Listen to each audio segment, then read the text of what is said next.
Hoje a gente vai mergulhar em um dos artefatos mais misteriosos e fascinantes já descobertos. Um objeto do mundo antigo que, pela lógica, simplesmente não deveria existir. Uma peça que reescreveu o que a gente achava que sabia sobre a tecnologia da Grécia Antiga. Pensa só comigo. Um navio romano afunda e, séculos depois, arqueólogos encontram algo que parece os restos corroídos de um laptop. Essa é a melhor forma de descrever a confusão e o espanto que o mecanismo de Anticítera causou. Era uma tecnologia totalmente fora do seu tempo. E essa história toda não começa com tecnologia, mas sim com um tesouro perdido no fundo do mar. E o mais curioso é que, por muito tempo, a peça mais valiosa desse tesouro passou totalmente despercebida. Vamos entender como foi essa descoberta. Nossa viagem começa lá no início do século XX. Um grupo de mergulhadores de esponjas procurando seu sustento no mar Egeu acabou tropeçando em algo muito, mas muito maior na costa de uma pequena ilha grega. Era o ano de 1901. Esses mergulhadores estavam explorando um navio naufragado e encontraram um verdadeiro tesouro. Estátuas incríveis de bronze, de mármore, e no meio de tudo isso tinha um pedaço de bronze disforme, que parecia mais uma pedra esverdeada, toda corroída pelo tempo. Obviamente foi deixado de lado. Ninguém deu muita bola para aquilo perto de toda a arte que foi resgatada. Acontece que aquele pedaço de metal, aparentemente insignificante, guardava um segredo que levaria mais de um século para ser totalmente revelado. Quase um ano depois da descoberta, um arqueólogo chamado Valérios Stais estava lá examinando os fragmentos. Foi quando ele viu uma coisa que não fazia o menor sentido. Dentro daquela pedra, dava para ver o contorno de uma roda dentada. Naquele momento ficou claro, aquilo não era uma rocha, era uma máquina. A primeira reação foi de completa incredulidade. Uma máquina com engrenagens? Da Grécia Antiga? Isso era impossível. A história que se conhecia dizia que esse tipo de engenharia mecânica só ia aparecer mais de 1000 anos depois. A descoberta simplesmente não se encaixava em nada.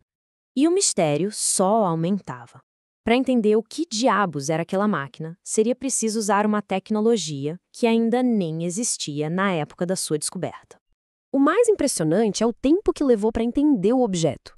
Ele ficou praticamente esquecido por 50 anos. Foi só na década de 1950 que um físico, Derek de Solar Price, começou a levar o estudo a sério. E mesmo assim, a tecnologia para conseguir ver o que tinha lá dentro ainda estava sendo desenvolvida.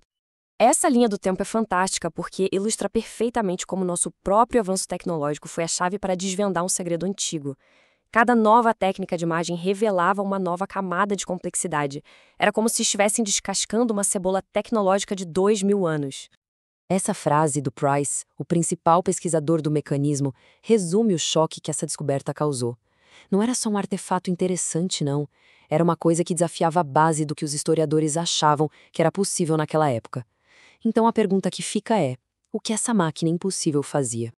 Depois de décadas e décadas de pesquisa, a verdadeira função do mecanismo finalmente veio à tona. E olha, era mais impressionante do que qualquer pessoa poderia ter imaginado. O que os cientistas encontraram foram, no mínimo, 37 engrenagens de bronze perfeitamente cortadas e interligadas num sistema de uma complexidade absurda.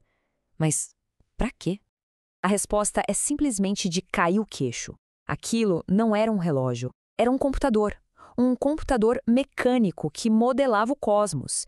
Ele conseguia prever eclipses, acompanhar o movimento do Sol e da Lua, controlar diferentes calendários e até mesmo marcar o ciclo dos Jogos Olímpicos. Era basicamente um guia portátil para o tempo e para o sal. É por isso que chamamos de computador analógico.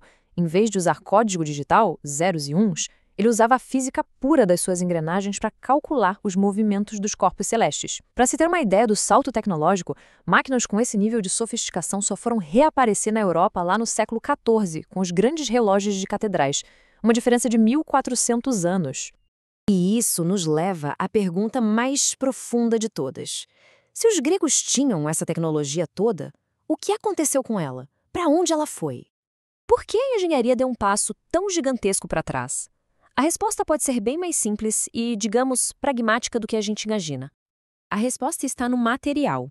O bronze. Bronze era um material valiosíssimo na antiguidade. Quase sempre objetos de bronze eram derretidos para fazer moedas, armas, ferramentas, eram reciclados. A única, e eu digo a única, razão pela qual essa peça chegou até nós é porque ela estava no fundo do mar, totalmente fora do alcance dos coletores de sucata por 2000 anos. E ao que tudo indica, esse não era um item único. O orador romano Cícero, por exemplo, escreveu sobre máquinas parecidas que conseguiam mostrar os movimentos do Sol, da Lua e dos planetas. Isso quer dizer que o mecanismo não foi um lampejo de um gênio isolado, mas sim o ponto alto de uma tradição de engenharia de precisão que foi quase que completamente perdida no tempo. No fim das contas, o mecanismo faz muito mais do que apenas nos mostrar o quão avançados os gregos eram. Ele nos força a repensar a ideia de que o progresso da tecnologia é uma linha reta, sempre subindo. Fica claro que o conhecimento pode ser conquistado, mas ele também pode ser perdido. O mecanismo de Anticítera sobreviveu por puro acaso, por um golpe de sorte. E isso nos deixa com uma pergunta fascinante. Se uma tecnologia tão avançada pôde desaparecer quase sem deixar vestígios, o que mais sobre o mundo antigo a gente simplesmente ainda não sabe? O que mais pode estar escondido por aí, esperando para reescrever a história mais uma vez?